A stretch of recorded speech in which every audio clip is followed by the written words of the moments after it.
Nakatayo sa terrace ng kwarto si William, nakakunot ang noo habang kausap ang kanyang inang si Amalia sa cellphone. Pinipilit siya ng ina na pumunta sa salo-salo kasama ang pamilyang Santos. Walang nagawa si William kundi ang pumunta kasama si Precious. Pagdating sa nasabing lugar, ipinarada ni William ang sasakyan at hindi pa man siya nakabababa ay may batang lalaki ang lumapit sa bintana. Marumi ang damit nito at may bitbit na lata na may lamang kaunting barya. Sir, babantayan ko po ang sasakyan nyo. Kapalit ng barya, pambili lang po ng pagkain. Magiliw na sabi ng bata. Palaging nakikita ni William ang bata kahit saan siya magpark tuwing may meeting sa labas. Palaging hilig ng bata sa kanya ay bantayan ng sasakyan para daw magkapera. Minsan nga ay pagkain ang binibigay niya rito. Hindi mapigilan ni William na matuwa sa bata. Napapalapit ang loob niya rito at inaasahan niyang susulpot ang bata sa lugar na madalas niyang pinupuntahan. Sir, suki, babantayan ko po ulit ang sasakyan mo. Masiglang sambit ng bata ngunit may bahid ng lungkot ang makikita sa mga mata nito. Oh, bakit ka malungkot? Tanong ni William. Pwede po bang makahingi ng malaki-laking pera, sir? Sige na po. Kailangan ko lang ng malaking pera para maipagamot si nanay. Nagsimulang mangilid ang luha sa mga mata ng bata. Bakit? Ano bang nangyari sa nanay mo? Nilalagnat po siya ng ilang araw na't namimilipit sa sakit ng tiyan.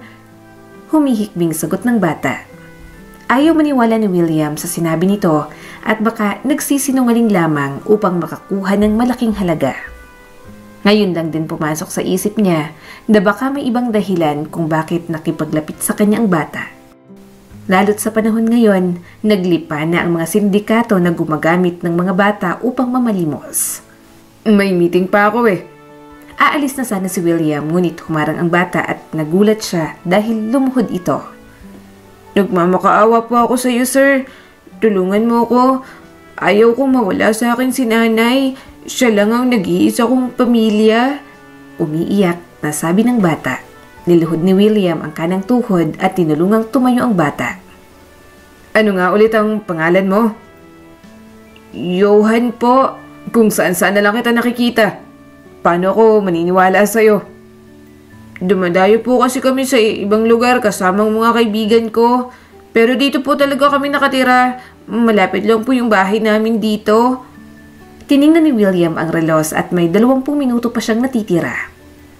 Sige, patunayan mong hindi ka nagsisinungaling. Dalhin mo ko ngayon sa bahay ninyo. Sige po. Masiglang sagot ni Johan at pinahid ang mga luha sa pisngi. Sumunod si William kay Johan hanggang makarating sila sa maliit na eskinita. Habang tinatahak ang daan, hindi niya mapigilang hindi makaramdam ng matinding kaba. Halos naririnig niya na ang tibok ng kanyang puso, kaya huminto siya at tinitigan ang likod ni Johan. Sigurado ka bang dadalhin mo ko sa nanay mo? O baka naman may iba kang binabalak? Pagdududa ang namutawi sa isipan ni William. Paano na lang kung isa lang itong patibong sa mga sindikato at ginamit lang ang bata? Napahinto si Johan sa paglalakad at inosenteng lumingon kay William. Hindi po ako nagsisinungaling. Sir, ayun na nga yung bahay namin, no? Itinuro ng bata ang maliit na bahay sa unahan. Mas lalong lumakas ang kaba sa dibdib ni William habang nakatingin sa bahay na yon. May kung ano sa loob niya na nagsasabing huwag na siyang tumuloy pero sa isip niya ay gusto niya pa rin pumunta. Hindi niya napansin na kusang humahakbang ang kanyang mga paa papalapit sa bahay na iyon. Patakbong lumapit sa pinto ng bahay si Johan at ipinasok ang kamay sa butas na kasya lang ang kamay ng tao. Pagkatapos ng ginawa ni Johan, bumukas ang pinto. Mama, nandito na po ako. Anunsyo ni Johan. Saan ka na naman ang galing, anak? Diba, sabi ko, huwag kang umalis ng bahay? Mahinang tanong ng isang babae. Napatingin si William sa kabuuan ng bahay at masasabi niyang luma na ito. Walang masyadong kagamitan. Kitang-kitang maliit na kusina na may iilang kagamitan. Wala ring kwarto at tanging kortina lang ang ginawang pantabing sa pinakasulok at alam niyang naroon ang higaan.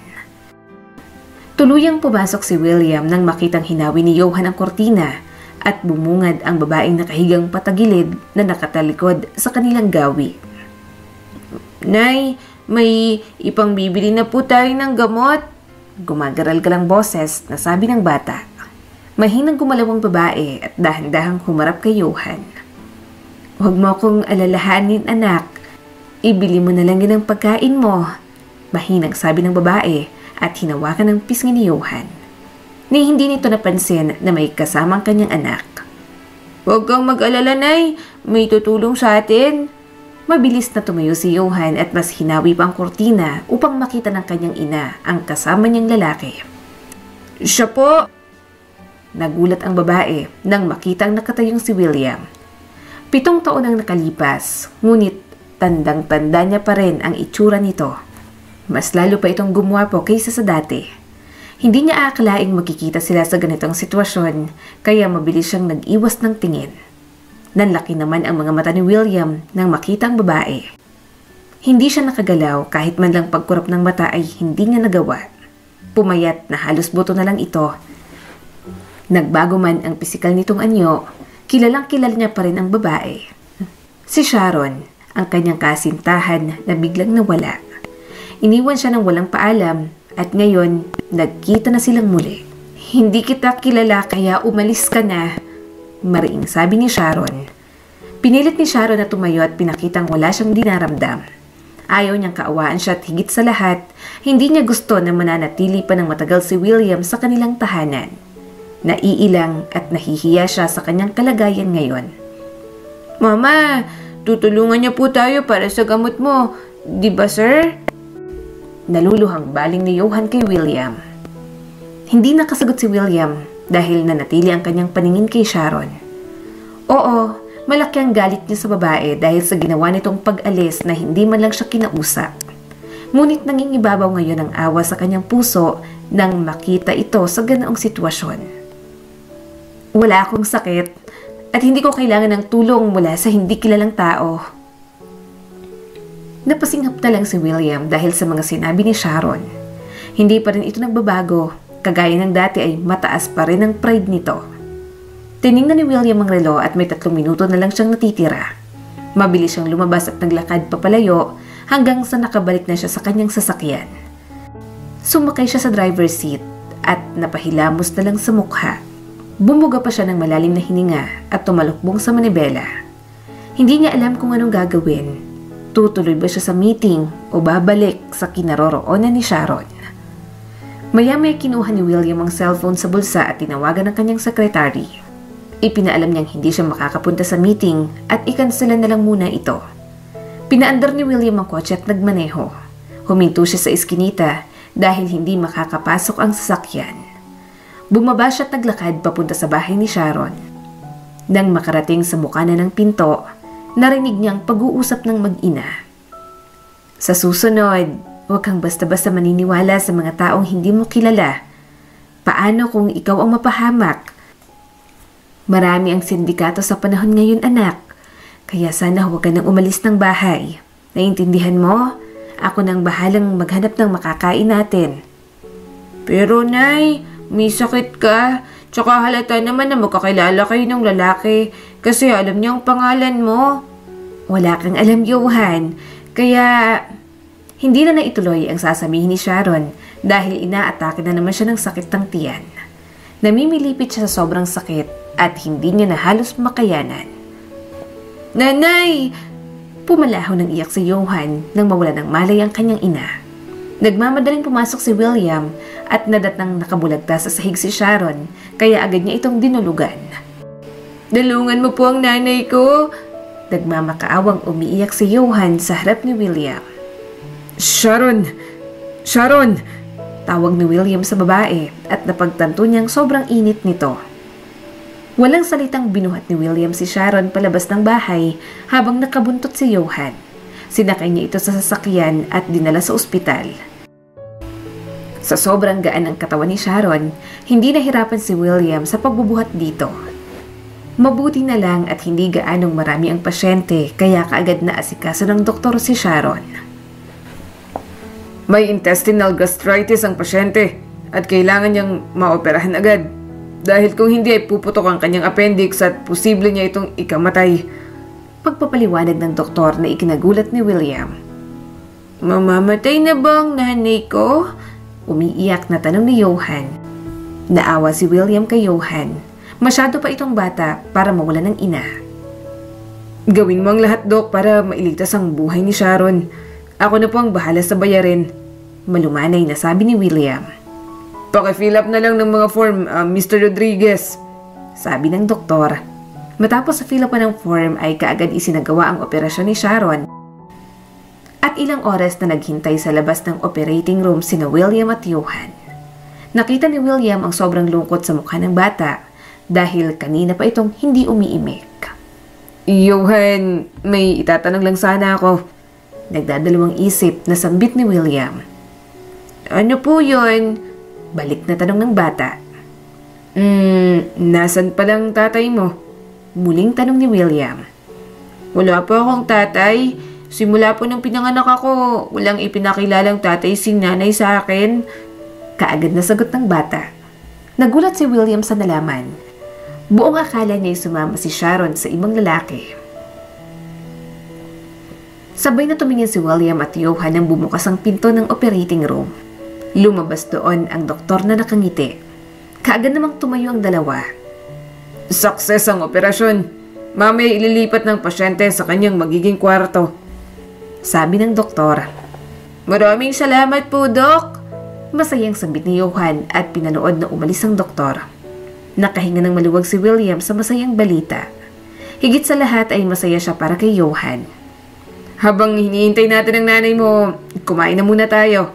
Nakangiti niyang sabi sa bata. Sige po. Agarang sagot ni Johan lalo na't kanina pa rin siya nagugutom. Dinala ni William si Johan sa pinakamalapit na restaurant at nag-order ng maraming pagkain.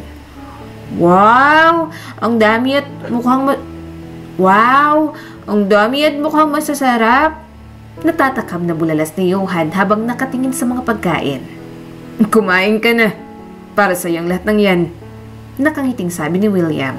Ipinato niyang 2 siko sa lamesa habang pinapanood si Johan na isa-isang tinitikman ang mga pagkain. Chicken Joy, hotdog, spaghetti at ice cream ang in-order niya. Alam niya kasing paborito itong kainin ng mga bata. Ang sarap po! Puno ang bibig na sabi ni Johan. Ngayon lang po ako nakatikim ng ganito. Kadalasan kasi gulay ang ulam namin. Minsan naman purong kanin lang ang kinakain namin. Dagdag ng bata. Bahagyang ngumiti si William at naawa rito. Sa sitwasyon ng buhay nilang mag-ina, mukhang malabo nga talaga itong makakain ng masasarap. Tumunog ang cellphone ni William at dinukot niya yun mula sa bulsa. Nang mabasa ang pangalan ng caller, agad siyang tumayo. Magpakabusog kayo, Johan. Sasagutin ko lang to. Lumabas ng restaurant si William saka palang sinagot ang tawag. Hello? Nasaan ka? Bakit hindi ka sumipot sa meeting? Boses ng babae. May mas mahalaga lang akong pinuntahan. Mas mahalaga pa ba yan kaysa sa kumpanya? Galit na tanong ng ina mula sa kabilang linya. Bumutong hininga si William bago sumagot. Yes ma. Okay, fine. Umuwi ka na pagkatapos mo riyan. Hinahanap ka na ni Precious. Ma'am, hello. Inis na tinignan ni William ang cellphone nang pinutol ni Amalia ang kabilang linya. May sasabihin pa sana siya rito. Ibinulsa ni William ang cellphone at bumalik na lang sa loob. Nadatnan niya si Johan na nag-e-enjoy sa kinakain na ice cream at may mga sauce ng spaghetti pa ito sa labi. Pinanood niyang bata hanggang matapos. Salamat po! Sambit ni Johan ng makadighay. Busog na busog siya habang hinahawakan ng tiyan. Tara na! Pagyaya ni William, nag-order din muna siya ng pagkain para i-take out. Bumili din siya ng prutas at tubig sa labas bago sila bumalik sa ospital. Pagdating sa ospital, nasa private room na si Sharon at tulog pa rin ito. Nilapag ni William ang mga dalang pagkain sa side table at kinausap si Johan. Dito ka lang Huwag kang aalis sa tabi ng mama mo. Bantayan mo siya dahil kailangan ko lang munang umalis. Habilin ni William sa bata. Opo! Kinuha ni Johan ang laro ang binili ni William kanina at nagpunta sa sofa. Doon ito naglaro. Tahimik na lumapit si William sa harapan ni Sharon. Pinagmasdan niya ito habang nakapikit ang mga mata. Magpagaling ka, Sharon, dahil kailangan ka ng anak mo. Sobrang inosente pa siya para sapitin ito. Alam kong matapang at matatag ka, kaya laban lang. Dahan-dahang inilapit ni William ang kanyang kamay sa mukha ni Sharon at hindi mapigilan ang sariling haplusin ang pisngi nito. Kahit pumayat at maputla ka, lumulutang pa rin ang iyong natural na ganda. Manang-mana sa'yo si Johan. Nang mapagtanto ni William ang kanyang ginawa, kaagad siyang lumayo at naglakad patungo sa pinto. Hindi niya alam kung bakit niya yung ginawa. Narinig ni Sharon ang lahat ng sinabi ni William, maging ang mga yapak ng lalaki hanggang sa pagsara ng pinto. Saka pa lang siya nagdilat ng mata.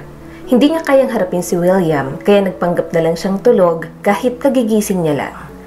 Hindi niya alam kung papaano ito pasasalamatan. Araw-araw, dumadalaw si William sa ospital at bawat punta niya sa silid ni Sharon, nadadat na niyang tulog ang babae. Sinasadya naman ni Sharon na magpanggap na tulog dahil wala siyang mukhang maihaharap kay William.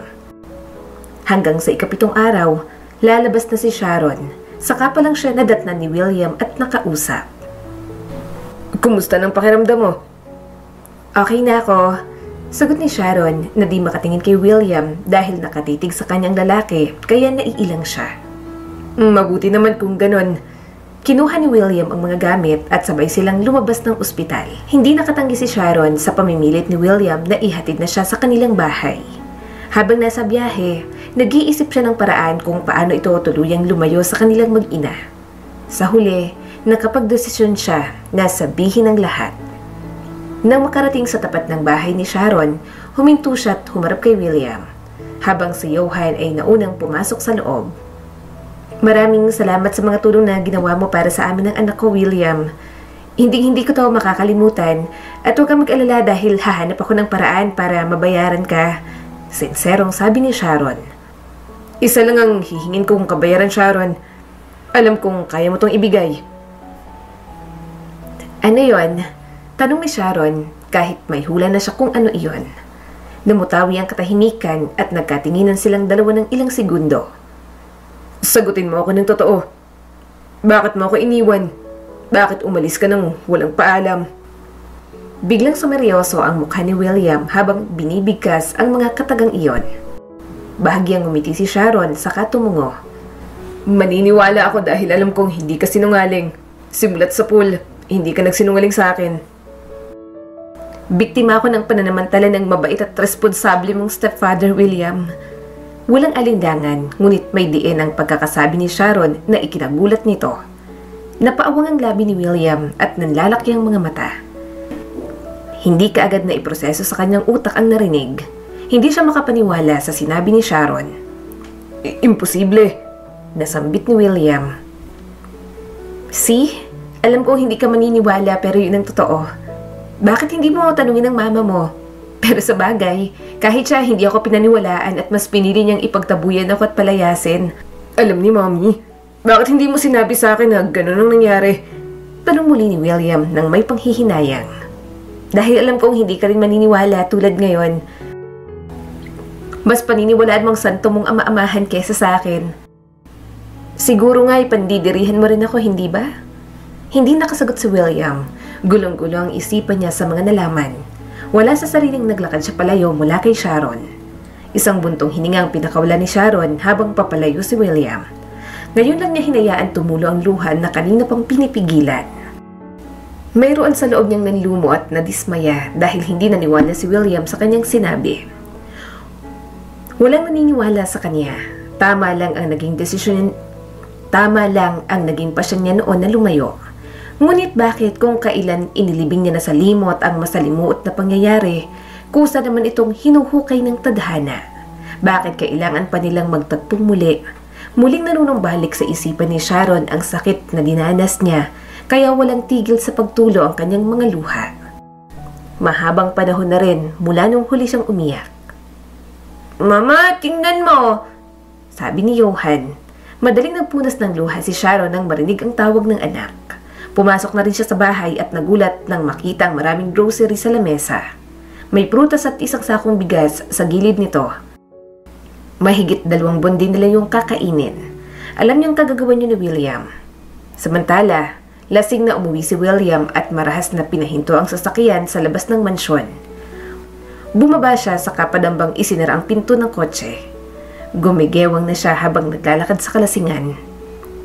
Good afternoon, sir. Pagbati ng 2 gwardya. Hindi pinansin ni William ang dalawa at tumuloy sa pagpasok. Mommy! Sigaw niya pagpasok sa pinto. Mommy! Kaagad na bumaba ang ginang mula sa taas at nagtatakang lumapit kay William. Iho, anong nangyayari sa'yo at naglalasing ka? Nag-away ba kayo ni Precious? Tanong ni Amalia. Anong nangyari sa Frozen Hotel nung birthday mo? 7 taon nang nakakalipas. Sabihin mo sa akin ng totoo. Nagulat si Amalia sa tanong ni William at hindi agad nakasagot. Tila binabalikan niya pa sa isip kung ano ang kaganapan ng panahong iyon. Wala naman. Tsaka ang tagal na noon, kaya wala na rin akong maalala. Bakit? Nauutal na sagot ni Amalia. Anong nangyari kay Sharon? Bakit bigla siyang umalis nang walang paalam? Bakit niya ako iniwan? Nalalangong tanong ni William. Lasing man ay mababasa ang lungkot sa mukha ng binata. Kasi nga, di ba nga, sumama siya sa lalaking nakabuntis sa kanya. Nabasa mo mismo ang sulat niya nun. Hindi ako naniniwala. Anas ni William at ibinagsak ang sarili sa sofa. Anak, lasing ka lang. Matulog ka muna para mahimasmasan ka. Pag-aalo ni Amalia sa anak. Hindi totoo. Umiiyak na sambit ni William habang nakapikit. Hanggang sa nakatulog, patuloy niyang sinasambit ang katagang iyon. Ano ang nangyayari dito? Tanong ng isang lalaki na kararating lang, ang pangalawang asawa ni Amalia. Ewan ko sa batang to. Biglang nagtanong kung ano nangyari sa Frozen Hotel noong birthday ko. Sagot ni Amalia sa asawa. Anong sinagot mo? Natatarantang tanong ng lalaki. Ano ba, Henry? Huwag kang mataranta. Siyempre wala akong sinabi. Anas ni Amalia. Mabuti naman. Nakahinga ng maluwag si Henry. Ayokong masira ang magandang tingin ni William sa akin bilang kanyang pangalawang ama. Umirap lang si Amalia bago tinawag ang mga katulong upang pagtulungang ipasok sa kwarto si William. Kinabukasan, nang magising, sobrang sakit ng ulo niya. Napilitan siyang bumangon at maligo para maging presko ang katawan, lalo't nangangamoy alak. Habang naliligo, muling pumasok sa isip niya ang mga sinabi ni Sharon. Pagkatapos maligo, tumunog ang cellphone ni William at tiningnan niya ito. Si Dexter, ang matalik niyang kaibigan at may-ari ng Frozen Hotel. Hello, bro. Bro, may papakita ko sa'yo. Sagot ng lalaki sa kabilang linya. Sige, pupunta ako dyan ngayon. Kaagad nagbihi si William at nagmamadaling bumaba. Hindi pa man siya nakabababa ng hagdan, nakita niya ang kanyang ina at ang asawa nito na nagkakape. Good morning, iho. Halika at magkape muna. Paanyaya ni Henry. Huminto si William sa harap ng mag-asawa at matalim na tinitigan sa Henry na siyang ikinailang naman ng Ginoo. Anak, anong klaseng titig yan? Agaw pansin ni Amalia. Halika, maupo ka muna at ipagtitimpla kita ng kape. No need. Walang pasintabing umalis si William at sumakay sa kotse. Dumiretso si William sa Frozen Hotel at nakaabang ang kaibigan niya. Anong nakita mo? Tanong ni William at nasasabik siyang makita ang tinutukoy ni Dexter. Pinakiusapan niyang kaibigan na halongkatin ang kuha ng CCTV cameras noong taon na iyon. Gusto niyang masiguro kung totoo ang sinasabi ni Sharon. Dahil oras na mapatunayan niyang totoo yon, hindi niya alam kung anong magagawa niya sa taong trumaidor sa kanya. Hindi maaaring walang hustisya para kay Sharon. Malalaman mo pagdating doon, sagot ni Dexter. Pumasok sila sa isang private room kung saan nakahanda ang laptop. Maswerte ka at nakita ko pang memory card na to. Taon-taon kasi pinapalitan ng memory card ng mga CCTV para hindi pa full storage. Taon-taon kasi pinapalitan ng memory card ng mga CCTV para hindi ma-full ang storage. Sinimulan ni Dexter na i-play ang video kung saan karga ni Henry ang walang malay na si Sharon. Ipinasok ito sa room 63 saka isinara ang pinto. Sunod naman na ipinalabas ay ang pagbukas ni Amalia ng pinto at kitang-kita mula sa pintuan ang kababuyang ginawa ni Henry kay Sharon. Umiiyak ang dalaga at walang laban dahil nakagapos ang dalawang kamay sa ulunan ng kama. Hayop! Sabi ni William. Nagngingit-ngit siya sa galit at iimbagang kinuyom ang dalawang kamao. Nanginginig ang mga kamay at gustong manuntok ng tao. Bago to, may isa pang nauna at magugulat ka sa makikita mo. Saad ni Dexter. Binuksan ni Dexter ang isa pang video kung saan makikitang inaakin ni Precious ang nahihilong si Sharon papasok sa room 59. Ito ang kwarto na nakahanda para kay Sharon at William ng gabing iyon. Lumabas si Precious at hindi nagtagal, pumasok si William na lasing. Makalipas ang 10 minuto, magkasunod na pumasok si Precious at Henry. Makikita mula sa labas sina William at Sharon na magkayakap na natutulog. Kaya kinuha ni Henry si Sharon at dinala sa room 63. Tanda ko ang gabing yun, hinahanap ka ni Precious sa akin at sinabi kong nagtungo ka na sa iyong kwarto upang matulog. Tsaka si Precious din ang nagpa-reserve ng room 63 para daw sa kanilang dalawa ng boyfriend niya. Pagkakwento ni Dexter. Sa madaling salita, pinagplanuhan nilang magtiyuhin ng gabing yun. Pinalabas niyang may nangyari sa aming dalawa at saktong pinalayas ni Mami si Sharon. Nanggagalaitin na sabi ni William. Hindi niya matanggap na pinagkaisahan siya ng kanyang pamilya. Anong balak mo ngayon, pare? Tanong ni Dexter. Pagbabayarin ko mga yan. Pagbabanta ni William. Huwag kang magpadalos-dalos lalo na't 7 taon ang lumipas. Kailangan mo rin si Sharon para iakyat ang kasong yan. Suhestyon ni Dexter. Tsaka may kailangan ka pang malaman bukod sa natuklasan mo ngayon. Hindi ko nang sinabi sa iyo dahil alam kong hindi ka maniniwala. Matapos ng pag-uusap nilang magkaibigan ay nagpaalam na si William. Dumiretso siya sa opisina upang tapusin ang naiwang trabaho kahapon. Halos 2 linggo siyang abala sa trabaho at may mga importanteng nilalakad. Hanggang isang araw, nagpunta si Precious sa opisina ni William at halos magwala sa galit. Bakit hindi ka umuwi sa bahay? Saan ka tumutuloy? Sinong babae mo? Galit na tanong ni Precious matapos ipalo sa mesa ang 2 kamay. Anong karapatan mo para sigawan ako? Kalmadong tanong ni William at tiniklop ang librong binabasa. Sagutin mo ako. Huwag mo akong baliktarin ang tanong. Sabi ni Precious. Marami akong babae at wala kang pakialam kung sino sa kanilang inuuwian ko. Tumayo si William at ibinalik ang libro sa lalagyan. Tsaka, bahay ko yun at bibigyan kita ng 2 araw upang mag-impake. Pinapalayas na kita ron. Naglakad patungo sa pinto si William ngunit madaling nakaharang si Precious. Fiancé mo ako. Magiging asawa mo ako sa hinaharap kaya hindi ako aalis. Giit pa ni Precious. Iisa lang ang fiancé ko. At yun ay walang iba kundi si Sharon. Sharon na naman? Matagal ka nang iniwan ng babaeng yun. Masaya na siya sa piniling ibang lalaki.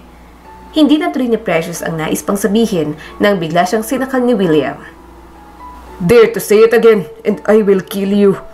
Mariin na banta ni William at marahas niyang binitiwan si Precious. Walang kasal na magaganap. So stop dreaming. Tuluyang lumabas si William at iniwan ang babae sa loob. Napahawak sa leeg si Precious at umuubo. Hindi niya akalaing gagawin yun ni William sa kanya. Kung kailan nalalapit na ang kanilang kasal, saka pa ito nangyayari. Samantala, katatapos lang ng ginawang bibingka ni Sharon. Napangiti siya dahil nakumpleto niya ang 100 piraso at ibebenta niya ito roon sa labas ng high school. Malaki-laki rin ang kikitain niya kapag mauubos ang lahat ng yon.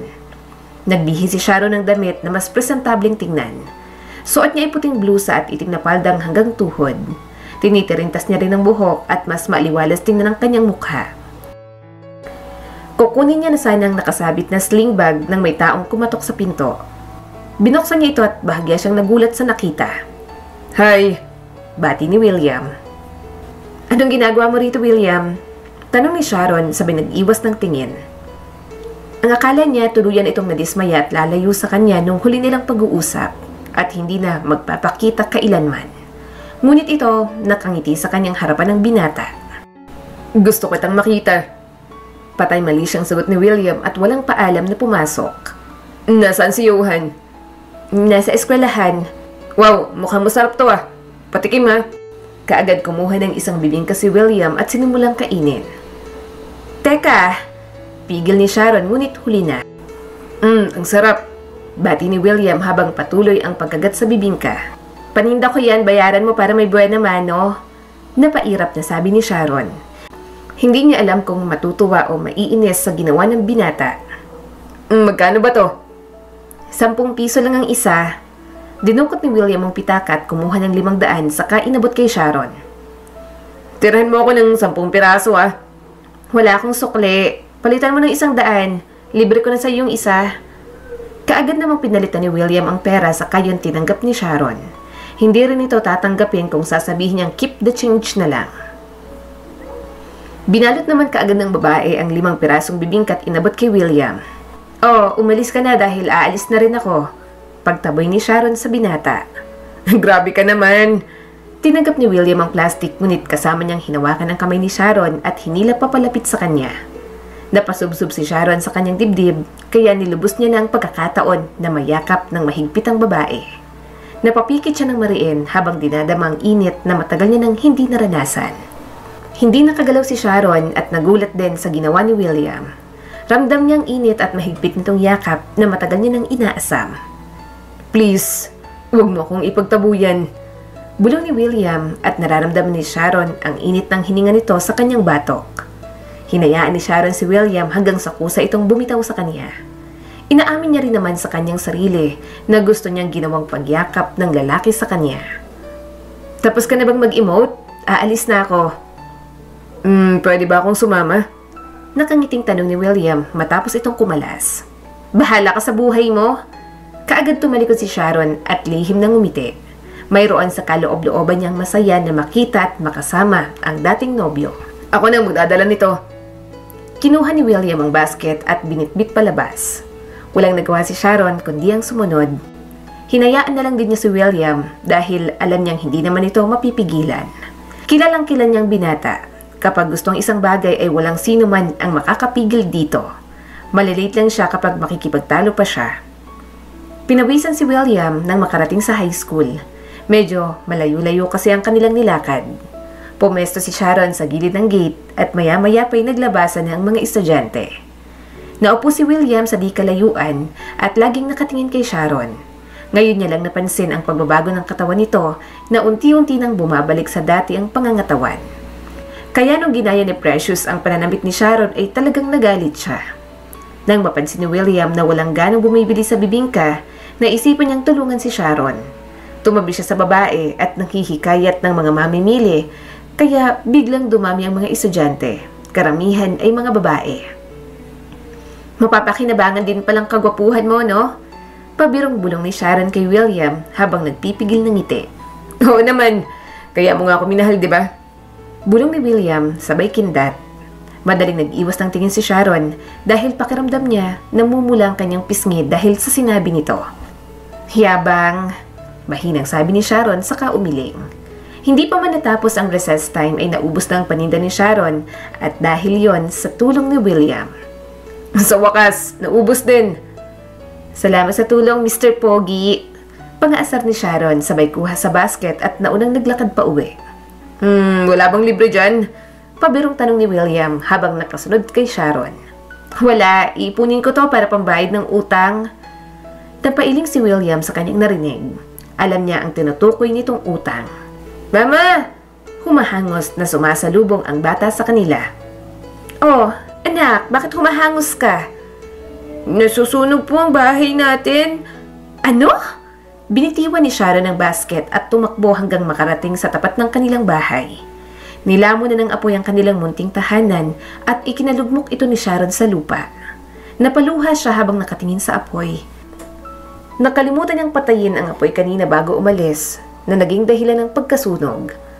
Wala na tayong matutulugan, Mama. Wala na tayong pagkain, nasunog lahat. Malungkot na saad ni Johan at yumakap sa ina. Huwag kang mag-alala, anak. Hindi kita pababayaan. Nakakagamot pa lang sunog, Mama. Ha? Anong sinasabi mo? Umuwi kasi ako dahil sobrang sakit ng tiyan pero nung nakita ko nasusunog ang bahay natin, biglang nawala ang sakit. Mahinang napahagikik si William sa sinabi ng bata. Hindi niya akalaing magbibiro ito sa ganoong sitwasyon. Ikaw talagang bata ka, nakuha mo pang magbiro. Nasunugan na nga tayo. Pigil tawa na sabi ni Sharon sabay yumakap sa anak. Hindi siya nagsisisi na dumating sa buhay niya si Johan. Ito lang ang tanging nagbibigay ng ligaya sa kanya. Inspirasyon niya ito sa buhay upang magsikap. Maghapon nang walang imik si Sharon at panay ang tingin lang sa bahay na ngayon ay naging uling na. Hindi niya alam paano makabangon sa trahedyang iyon. Sharon, sumama kayo sa akin. Doon na kayo tumira kasama ko. Nako, William, hindi na. Hahanap ako ng matitirahan namin pansamantala.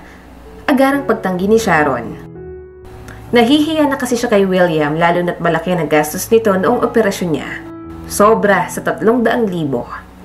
Sige na, kahit pansamantala lang muna, ang mahalaga ay ligtas kayong dalawa. Sige na mama, sumama na lang muna tayo kay sir. Hindi na nakatanggi si Sharon sa alok ni William lalo na't nagpupumilik din ang kanyang anak. Wala siyang mapapala kung paiiralin ang kanyang pride. Iniisip niya rin kasi ang kaligtasan ni Johan. Dinala ni William ang mag-ina sa kanyang condo unit. Nagdiwang ang kalooban niya ngayong makakasamang muli si Sharon sa araw-araw. Tila nagpapasalamat pa siya sa nangyaring sunog. Wow! Ang ganda dito!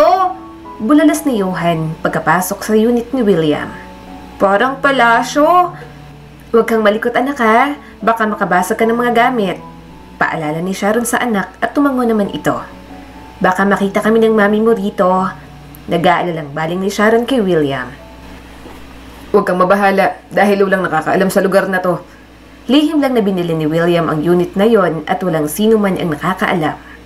Dito siya tumatambay kapag ayaw niyang umuwi sa kanyang bahay. Naiirita kasi siya kapag nakikita si Precious doon. Itinuro ni William ang magiging kwarto nilang mag-ina at sobrang saya ni Johan. Sumampa ito sa malambot na cam at tumalon-talon pa sa tuwa. Nagluto si William ng hapunan. Tosino at itlog ang kanyang niluto upang mapadali dahil gabi na. Pareho silang tatlo na walang pananghalian kanina dahil sa nangyari. Pagkatapos ng hapunan, kaagading nakatulog si Johan. Hindi makatulog si William, kaya naisip niyang lumabas para kumuha sana ng alak. Ngunit natanaw niya si Sharon na nakatayo sa glass wall habang nakatingin sa mga ilaw sa labas ng building. Lumapit siya at huminto sa tabi ng babae. Hindi ka rin makatulog?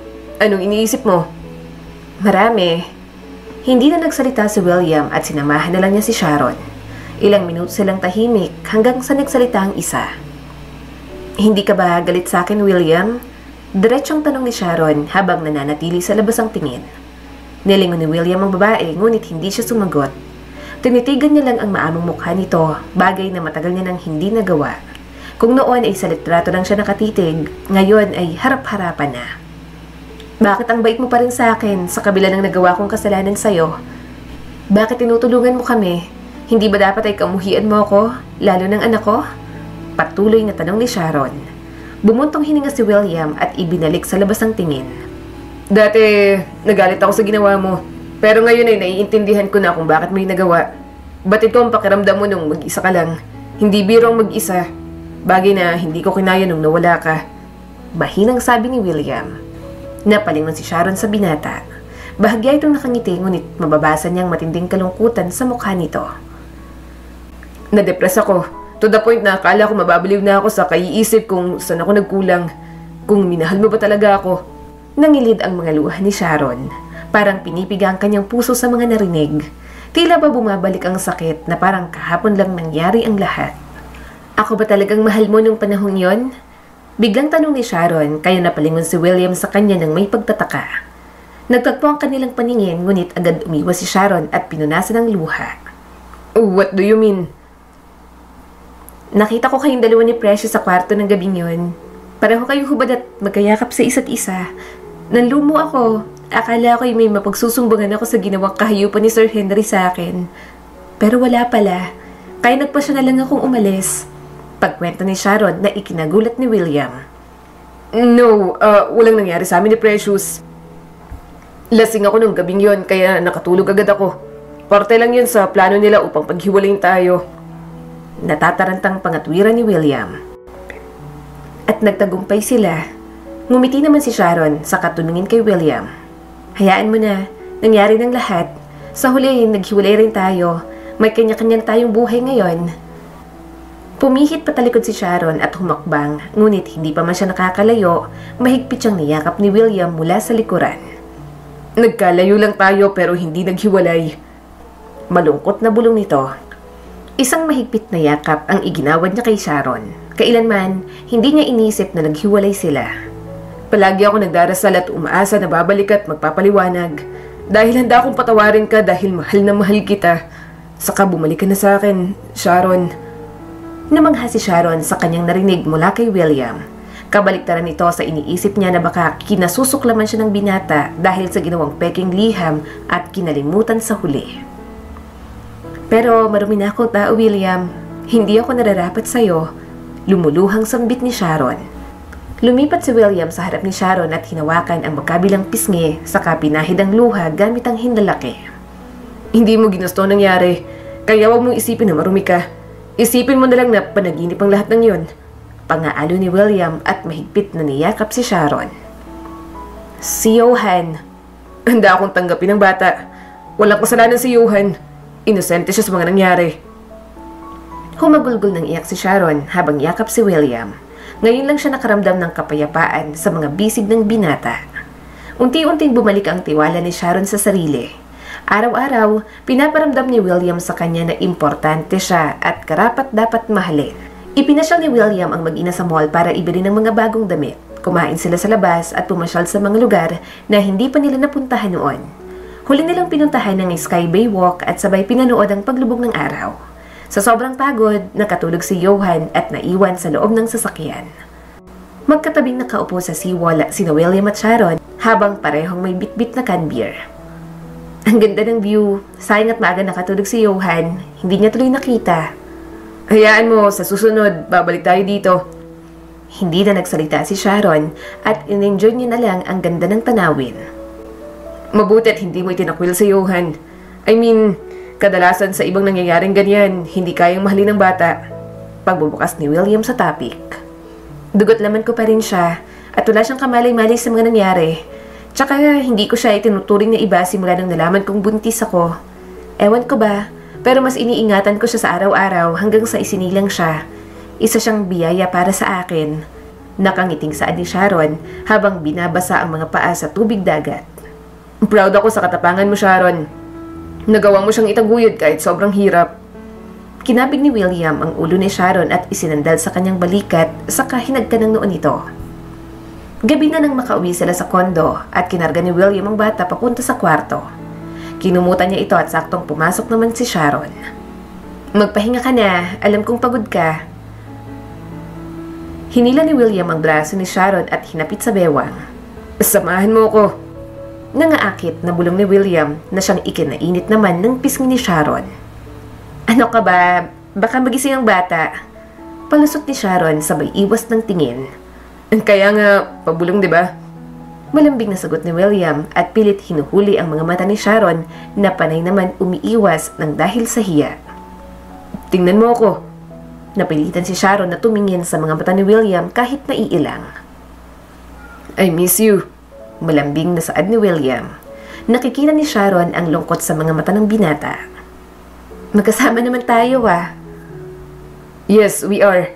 Pero pakiramdam ko sobrang layo mo pa rin.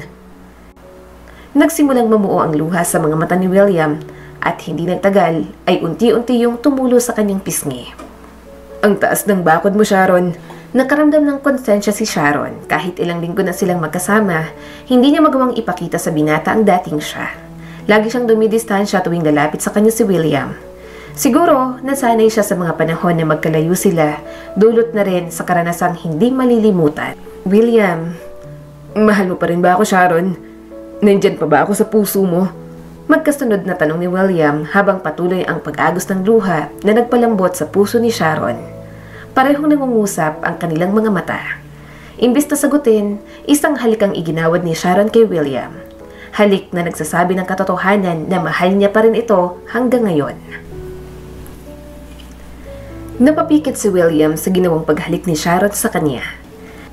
Natutuwa ang kanyang puso sa nakuhang sagot, kaya hindi niya mapigilan ang sarili. Mas hinigpitan niyang paghawak sa bewang ni Sharon at sinapo ang batok nito. Kinabukasan ay masayang bumangon si William. Hindi mawala ang di sa kanyang labi habang inaalala ang magandang nangyari sa nagdaang gabi. Mas masigla siyang papasok sa trabaho. Good morning! Masayang bati ni William kay Sharon, sabay halik sa noon nito. Kumain ka na, pinagluto kita ng paborito mong adobo. Wow, thank you mahal. Si Johan, nasaan? Nasa kwarto naglalaro, kakain na rin yung mamaya. Pagkatapos mag-agahan ay nagpaalam na si William upang pumasok sa trabaho. Ginaganahan siyang tapusin ang nakatambak na gawain dahil alam niyang may naghihintay sa kanya pag-uwi. Huminto si William sa ginagawa at napatingin sa pinto nang bigla yung bumukas. Pumasok si Amalia na halos hindi maipinta sa galit ang mukha nito. Hindi na nagtaka si William kung bakit sumugod ang kanyang ina. Marahil ay nagsumbong si Precious sa naging kumprontahan nila nung nakaraan. Totoo bang sinabi ni Precious? Sabi ni Amalia. Ang alin ma? Walang ganang tanong ni William at ibinalik sa papel ang atensyon. Na nakikipaghiwalay ka sa kanya. Pinalayas mo raw siya at may iba ka na raw babae. Totoo ba? Galit na tanong ni Amalia. Saglit na nag-isip si William sa kakalmadong tiningala ang nagwawala niyang ina. Ma, naniniwala ka naman sa babaeng yun. Alam mo naman na minsan praning yun eh. Nagtatampo lang yun. Kampante niyang sagot. So, hindi totoo ang mga sinasabi niya? Natuloy pa rin ang kasal sa susunod na buwan? Paninigurong tanong ni Amalia at tumango lang si William bilang sagot. Kaagad kumalma si Amalia at tila nabunutan ng tinik. Good, siguraduhin mo lang dahil kung hindi mananagot ka sa akin. Banta pa nito sa anak bago umalis. Tiimbagang sinundan ng tingin ni William ang palabas niyang ina. Mas minabuti niyang hindi muna matrigger ang nanay niya sa mga nangyayari. Hahanap siya ng tamang pagkakataon upang hindi matuloy ang kasal.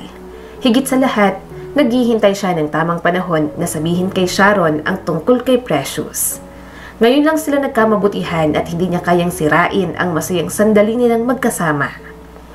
Bago umuwi sa kondo, bumili si William ng 2 order ng pizza. Paborito itong kainin ni Sharon. Pagbukas niya ng pinto, sumalubong sa kanya si Johan at nagmano. Tuwang-tuwa pang bata na may dala siyang pagkain. Nakita ni William na lumabas si Sharon mula sa kwarto kaya bumulong siya kay Johan. Dalhin mo to sa lamesa at kumain ka na. Nakangiting tumango ang bata, sabay kinuha ang box ng pizza. Ano naman yung binubulong mo? Nakangiting tanong ni Sharon at lumapit. Ibinuka ni William ang 2 braso at kaagad namang yumakap si Sharon. Sobra nilang namiss ang isa't isa kahit isang araw lang hindi nagkita. Isinubsob ni William ang kanyang leeg sa mukha ni Sharon. Ano ba, makita tayo ng bata? Mahinang saway nito. Hindi yan, nag-i-enjoy na yun sa pagkain. Sagot ni William na patuloy inaamoy ang mabangong leeg ni Sharon. Magpakasal na tayo, mahal. Napangiti si Sharon at tila nakaramdam ng paru-paro na nagliliparan sa kanyang tiyan. Ganun palang pakiramdam kapag narinig ang salitang yon mula sa taong pinakamamahal niya. Papayag ka ba na maging kabiyak ko sa habang buhay? Nalingon ni Sharon si William nang may ngiti sa labi. Oo naman. Masuyong hinalikan ni William sa labi si Sharon. Ngayon pa lang, nagdiriwang ng kanilang mga puso. Kinabukasan, maagang nagpaalam si William upang pumasok sa trabaho. Hinatid siya ni Sharon sa labas ng unit. Tatawagan na lang kita kapag nakarating na ako sa opisina, okay? Hinagka ni William sa noo si Sharon bago pumasok sa elevator. Ingat ka, pahabol ni Sharon bago patuluyang sumara ang elevator. Hindi mawala ang ngiti sa labi ni Sharon. Tumunog ang kanyang cellphone kaya binuksan niyang mensahe. Kagatlabi siya habang binabasa ang katagang "Miss na agad kita" na mula kay William. Napailing na lang si Sharon. Para bang bago lang sila sa isang relasyon at hindi mapigilang hindi kiligin. Nagtungo si Sharon sa kusina at nilapag ang cellphone sa mesa para iligpit ang pinagkainan ni William. Maya-maya'y tumunog ang doorbell. Anak, buksan mo ang pinto at baka may nakalimutan ng tito mo. Utos niya kay Johan na naglalaro sa living area. Pero biglang napaisip si Sharon kung bakit kailangang mag-doorbell ni William gayong alam naman nito ang passcode. Mama, may babaeng naghahanap sa'yo. Nagtaka si Sharon at kinabahan. Buong akala niya ay walang sino man ang nakakaalam sa lugar na yon. Nasa isip niya na baka ang nanay ni William ang babaeng tinutukoy ni Johan. Inayos niyang sarili at nag-inhale-exhale muna bago niya nag-inhale-exhale muna bago pinuntahan ng babae. Nakatalikod ang babae at sa forma nito ay batid niyang hindi yun si Amalia. Mas lalong kinabahan si Sharon, hindi pa man siya nagsalita ay unti-unting lumingon sa kanyang babaeng buntis. Precious? Anong ginagawa mo rito? Bakit? Bawal bang bumisita sa fiancé ko? Bakit? Bawal bang bumisita sa fiancé ko? Kalmadong tanong ni Precious. Anong fiancé? Sinong fiancé? Pigil emosyon na tanong ni Sharon. May duda siya sa isip ngunit gusto niyang kumpirmahin mula kay Precious. Hindi mo alam? Si William ang mapapangasawa ko. Magkakaanak na nga kami Nang iinggit na tura ni Precious. Nagulat si Sharon sa kanyang nalaman. Literal na nablangko ang kanyang isipan habang nakatitig sa malaking tiyan ni Precious. Hindi totoo yan. Mahinang usal ni Sharon at nagsimulang mangilid ang mga luha. Bakit hindi mo itanong sa kanya? Kinuha ni Precious ang cellphone at tinatawagan ang numero ni William at sinadya nitong lakasan ng speaker. Hello? Babe, malapit ang rehearsal natin sa kasal. Kailangan nandun tayong dalawa. Balambing na sabi ni Precious. Okay, tatawagan na lang kita dahil may mga importante pa akong nilalakad. Sagot ni William sa kabilang linya. Okay, ingat ka babe. I love you. Natutungong pinutol ni Precious ang tawag sa ng aasar na tumingin kay Sharon. Oh, ano? Ayaw mo pa rin bang maniwala? Nanginginig ang buong katawan ni Sharon matapos marinig ang usapan ng dalawa. Tuluyang bumagsak ang kanyang mga luha at halos nag-blurred ang kanyang paningin sa dami ng luha. So, alam mong nandito kami? Tanong ni Sharon sabay iwas ng tingin. Aba, oo naman. Pinaliwanag niya na sa akin ang lahat. Sobra siyang naawa sa inyo kaya tinutulungan ka niya pansamantala.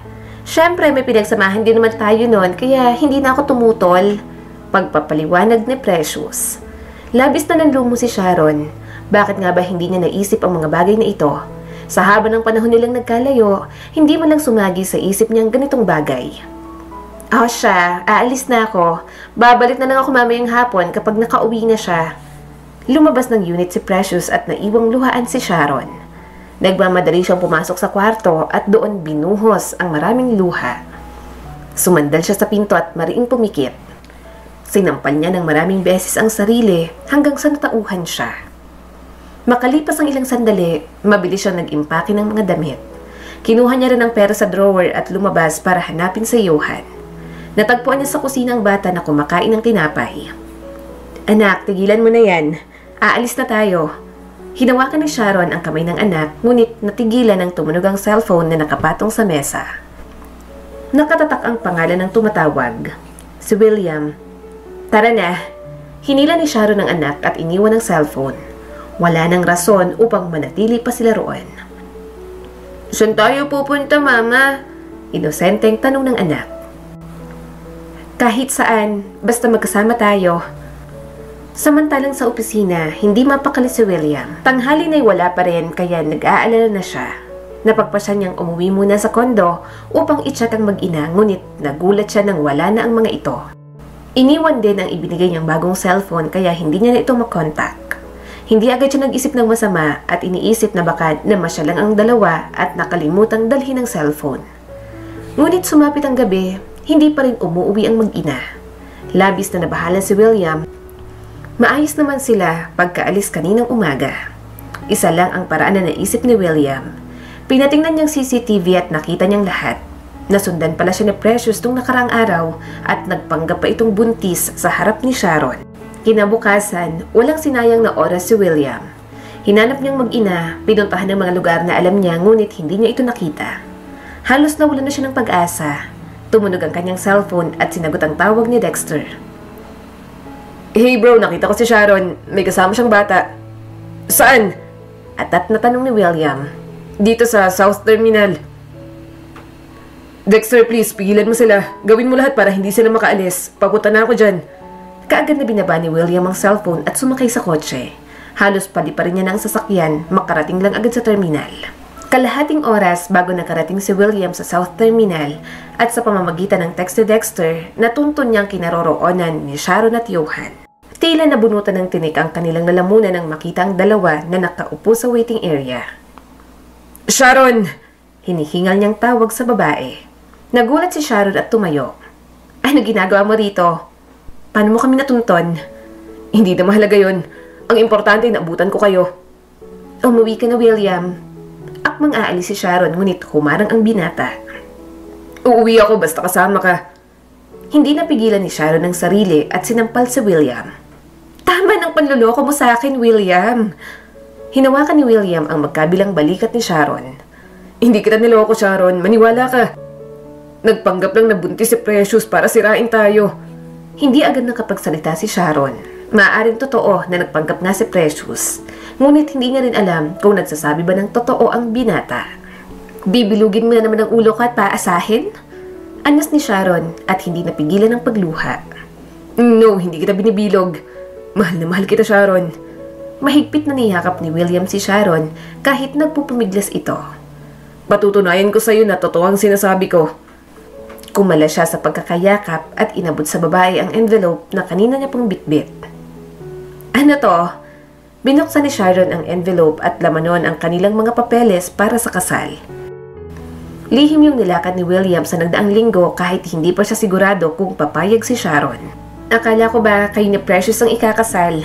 Nalilitong tanong ng babae at hindi makapaniwala. Oo, engaged kami simula nung nawala ka pero hanggang doon na lang. May nakatakdang araw para putulin ang pangarap niyang kasal. Yumuko si Sharon at hindi nagsalita.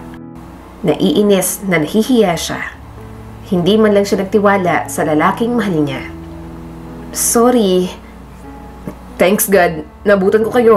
Halos pinalipad ko ang sasakyan hindi ko na inisip ang sarili kong buhay. Dahil mas takot akong mawala ka ulit sa akin. Naluluhang sabi ni William. Naantig ang puso ni Sharon sa narinig. Nakonsensya tuloy siya. Paano na lang kung may masamang nangyari kay William sa daan? Talagang hindi niya mapapatawad ang sarili.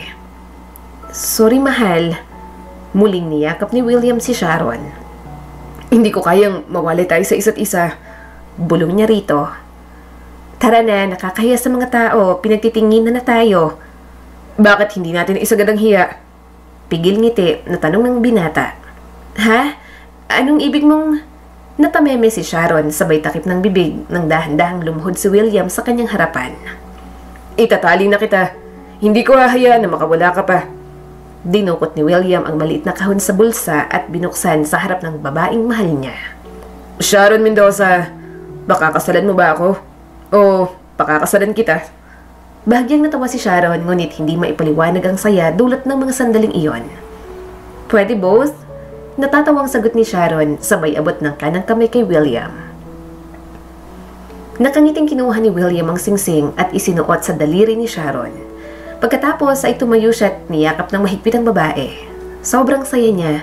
Natatawa na lang siya sa isip dahil mas napaaga ang pagpropose niya ng kasal. Imbes na may inihanda siyang venue para sa formal proposal. Ang baduy mong mag-propose, bro. Wala man lang karuma-romantic. Biglang sulpot ni Dexter sa likuran. Sabay lumingon sina William at Sharon kay Dexter. At least ako nag-propose. Ang isa riyan habang buhay na torpe. Nakangising pangaasar pa ni William. Kainis, bakit pa ba ako nagpakita dito? Na-real talk tuloy ako. Makalis na nga. Naiinis na tumalikod si Dexter at naglakad papalayo. Pero masaya siyang natulungan ang kanyang best friend. Hindi na nila pinatagal at lihim silang nagpakasal sa civil, total nasa tamang edad na sila. Nilipat din ni William ang tirahan ng mag-ina sa ibang apartment dahil natuntunan ni Precious ang condo unit. Kinausap din niya si Sharon tungkol sa mga plano at kailangan niya munang pansamantalang mamalagi doon sa kanyang bahay. Kapag matapos ang lahat ng to, isang buwan tayong mag-honeymoon sa California. Pangako yan, mahal. Sabi ni William sabay halik sa noon ni Sharon. Mag-iingat ka, mahal. Tawagan mo ako lagi, ha? Kumakaway na paalam ni Sharon nang sumakay sa kotse ang asawa. Sinakyan ni William ang panahon upang hindi maghinala si Precious. Buong akala ng babae, tuluyan nang nakaalis si Sharon. Bahay at trabaho lang ang inatupag ni William hanggang sa dumating ang araw ng kasal. Masaya at nakangiting pumasok si Precious habang inakakay ng tiyuhin niyang si Henry. Habang si William naman naghihintay sa may altara. Hindi maipaliwanag ni Precious ang sayang nadarama na sa wakas magiging Mrs. Rodriguez na siya sa araw na iyon. Inabot ni William ang kamay ni Precious at inakay papunta sa tabi niya. Napakaganda ng gown mo. Mas bagay ang suotin ng asawa ko sa gaganapin naming second wedding. Makuhulugang saan ni William na ikinalito ni Precious. Sinadya niya pa yung iparinig sa mga taong naroon.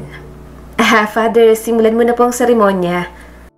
at nautos ni Precious sa pari upang mabaling ang atensyon ng mga tao. Walang kasal na magaganap. Boses na nagmula sa pintuan ng simbahan, kaya napalingon ng lahat ng taong naroon. Umugong ang usap-usapan sa loob ng simbahan at marami ang napapatanong kung sino ang babae na tumututol sa kasal. Sharon? Gulat na bigkas ni Precious nang makita ang dating kaibigan. Anong ginagawa mo rito? Nandito ako upang sunduin ang asawa ko. Anong pinagsasasabi mo? Akong magiging asawa ni William at hindi ikaw. Ilusyonada? Singhal ni Precious. Bahagyang natawa si Sharon na tila ba nang-aasar. Precious, kahit kailan, tanga ka pa rin. Sino nagsabing pwedeng ikasal ng taong kasal na? Ikaw ang ilusyonada. Umalis ka rito. Huwag mong guluhin ang kasal namin. Sigaw ni Precious. Aalis lang ako rito kung kasama ko na si William. Sharon, huwag kang manggulo. Umalis ka rito. Galit na sabi ni Henry. Tiimbagang nalingon ni Sharon sa Henry. Huwag kang mag-alala, Henry, dahil ikaw ang unang aalis ngayon dito.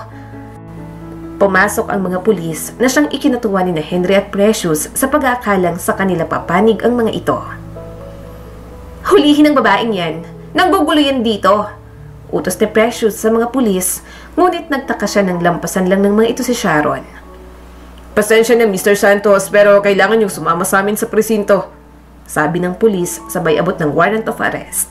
Anong kalokohan to? Natatarantang tanong ni Henry. Naharap ka sa kasong rape, pagnanakaw at panloloko. Nilabas ng pulis ang posas. Hindi totoo yan, sabi ni Henry at nagpupumiglas ng pusasan ang kanyang mga kamay at hinila pa palabas. Nagmamadaling lumapit si Precious kay Amalia. Mommy, tulungan mo si Tito. Wala ka man lang bang gagawin? Umiiyak na bulalas ni Precious, ngunit isang malakas na sampal ang kanyang natamo mula sa ginang. Mga manloloko! Wag mo akong matawag na mommy dahil hindi kita anak. Bulyaw ni Amalia na ikinagulat ni Precious. Kamakailan lang nung malaman ni Amalia ang buong katotohanan kung bakit siya pinakasalan ni Henry. Binabalak pala ng lalaki na kunin ang lahat ng kanilang yaman at hindi pa sapat yon. Nahuli niya rin itong may ibang babae na pinangakuan ng kasal. Pinagpapasalamat niya ang lahat kay Dexter na nagbigay ng impormasyon. Nanlilisik ang mga mata ni Precious at sinugod si Sharon.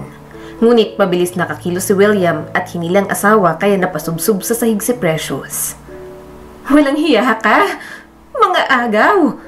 Umiiyak na sigaw ni Precious. Ikaw ang mga agaw, Precious. Binabawi ko lang ang pag-aari ko. Tumayo si Precious at tumawa na parang nababaliw. Yan bang babaeng gusto mong makasama, William? Isang maruming basahan?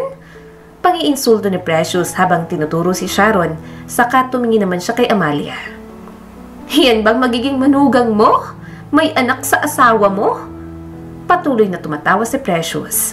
Hinawakan ni William ang kamay ni Sharon upang iparamdam na ayos lang ang lahat. Diyan ka nagkamali, Precious. Alam kong alam mo ang pagkatao ni Henry. Oo naman. Kaya alam kong anak niyang batang yon. Sigaw ni Precious kaya nagbulungan ulit ang mga tao. Kinuha ni William ang nakatuping papel sa bulsa ng polo at inihagis sa harapan ni Precious. Binuklat naman agad ng babae ang papel na naglalaman ng DNA test result. Anak ko si Johan at hindi kanino man, kaya mananagot sa akin ang magpapakalat ng maling impormasyon.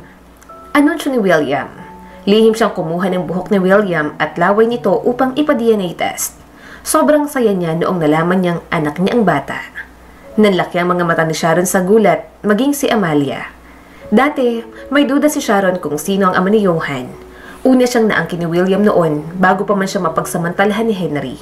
Ngunit wala siyang sinabi dahil alam niyang mahirap paniwalaan, lalo na't mas nagmana sa kanya ang mukha ng bata. Paano mo nalaman? Mahinang tanong ni Sharon sa asawa. Humarap si William kay Sharon sabay pisil sa pisngi ng asawa. Kung ganun, may alam ka? Malambing niyang tanong kay Sharon. Duda lang, mahal. Napatawan si Henry ng pagkakakulong habang buhay. Dahil napatunayan ng korte ang kanyang panloloko at pagnanakaw ng pera sa kumpanya. At higit sa lahat ay ang ginawa niyang masama kay Sharon noon. Maliban sa ebidensyang video ay nag-witness din si Amalia. Humingi ng kapatawaran si Amalia kay Sharon sa kanyang nagawang kasalanan. Nabulag siya sa pagmamahal kay Henry, kaya nagawa niyang palayasin si Sharon noon. Bigyan mo ako ng pagkakataon upang makabawi sa inyo ng apo ko, Sharon, sabi ni Amalia. Pinapatawad na kita, tita. Walang taong perpekto kaya natural lang ang magkamali. Pero ang mahalaga, matuto tayong tumanggap ng kamalian at maging mapagkumbaba. Tita pa rin bang tawag mo sa akin? Kasal na kayo ni William, hindi ba? Tawagin mo akong mommy. Nakangusong sabi ni Amalia. Oo nga, mahal. Masanay ka nang tawagin siyang mommy. Natatawang sulsul ni William kay Sharon. Oo na, mommy. Nahihiyang sambit niya rito. Nagyakapan sina Sharon at Amalia ngunit biglang nasuka ang babae. Nababahuan ka ba sa akin? Birong tanong ni Amalia. Mabaho na ba ako, anak? Baling nito kay William. Patuloy na sumusuka si Sharon kaya nag-aalala na si William. Hala, buntis yan! Bulalas ni Amalia. Saka lumingon si Sharon at William sa kanilang ina. Maya-may nagtinginan. Baka sa mukha ni William ang galak at tuwa, kaya naman binuhat niya si Sharon. Yes, second baby is coming. Masaya si Sharon sa piling ni William. Hindi siya nagsisi na hindi sumuko sa buhay noong sinubok siya ng panahon. Marahil ay paraan niya ng Diyos upang siya'y maging matapang at matatag kahit mag-isa lang sa buhay. Naniniwala siya sa kasabihan na kung ang dagat ay para sa dalampasigan at ang dalampasigan ay para sa dagat, hindi ito kailanman paghihiwalayin ng buhangin. Muli, ito po si Skylar Guro at sana may bago na naman kayong natutunan sa kwento natin ngayon. Maraming salamat po.